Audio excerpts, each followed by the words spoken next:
দিয়ে আলু দিয়ে অন্যরকম করে আজকে ট্যাংরা মাছের ঝোল রান্না করলাম। আর এই ঝোলটা যে এত মজা ছিল সেটা বলে বোঝানোর মতো না, একবার টেস্ট না করলে তো বোঝাই যাবে না। তো ট্যাংরা মাছ ধুয়ে কুটে নিয়েছি, এখন এইগুলো এক সাইডে মেখে রেখে দিব। ট্যাংরা মাছের পানিগুলো আমি খুব সুন্দর করে ঝরিয়ে নিয়েছি, এরপর একটু হলুদ আর মরিচের ফাঁকি দিয়ে তারপর আমি মাছগুলো এক সাইডে মেখে সুন্দর করে রেখে দিব। এই মাছগুলো আমি ভেজে নিব। আর মাছগুলো মাখানো হয়ে গিয়েছে, এখন কড়াইয়ে তেলটা গরম করে নিব। আর গরম করা হয়ে গেলে এই তেলের মধ্যে আমি ট্যাংরা মাছগুলো ছেড়ে দিব, আর এই ট্যাংরা মাছগুলো সুন্দর করে ভেজে নিব। এই রেসিপিটা তোমাদের মন ছুঁয়ে যাবে, আমি কথা দিচ্ছি। তো ট্যাংরা মাছগুলো আমার ভাজা হয়ে গিয়েছে, এখন আমি উঠিয়ে এক সাইডে রেখে দিব।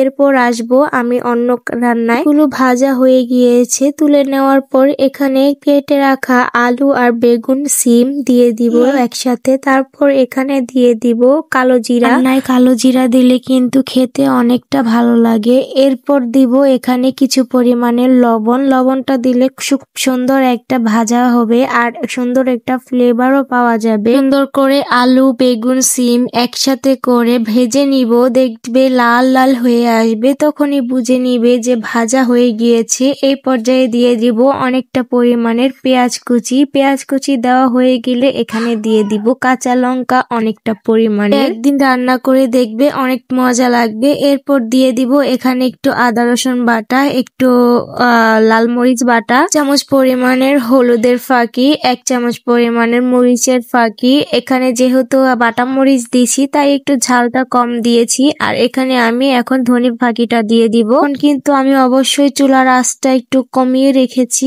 নইলে কিন্তু পুড়ে যেত। তাই এখন আমি মরিচের গুঁড়োটাও দিচ্ছি। তো সবগুলো একত্রে দেওয়ার পর অল্প একটু পরিমাণের পানি দিব। আর এই পানিগুলো দেওয়ার সাথে সাথে একটু নেড়ে দিব, মিশিয়ে নিব খুব ভালো করে।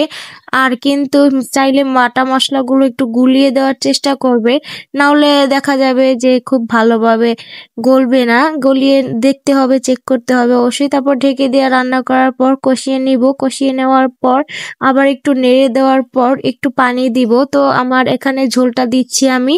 আর ট্যাংরা মাছের এই তরকারিটার ঝোলটাই কিন্তু আসল, ঝোলটা অনেক মজা লাগে। এরপর এখানে যখন পানি দেওয়া শেষ হয়ে যাবে তখন এখানে দিয়ে দিব ভেজে রাখা ট্যাংরা মাছগুলো। তো ভেজে রাখা ট্যাংরা মাছগুলো এখন দিয়ে দিচ্ছি। দেখো কতটা সুন্দর লাগছে দেখতে।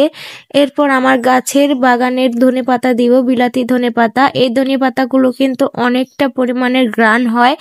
আমার দেখতে দেখতে তরকারিটা হয়ে গিয়েছে। দেখো একবার এইরকম করে বাসায় ট্যাংরা মাছের ঝোল রান্না করে দেখবে, যে সবাই তোমার ফ্যান হয়ে যাবে। তো বন্ধুরা, তোমাদের কাছে আমার রেসিপিটা কেমন লাগলো অবশ্যই কমেন্ট করে জানাতে ভুলবে না। সবাই ভালো থাকবে। আল্লাহ হাফেজ।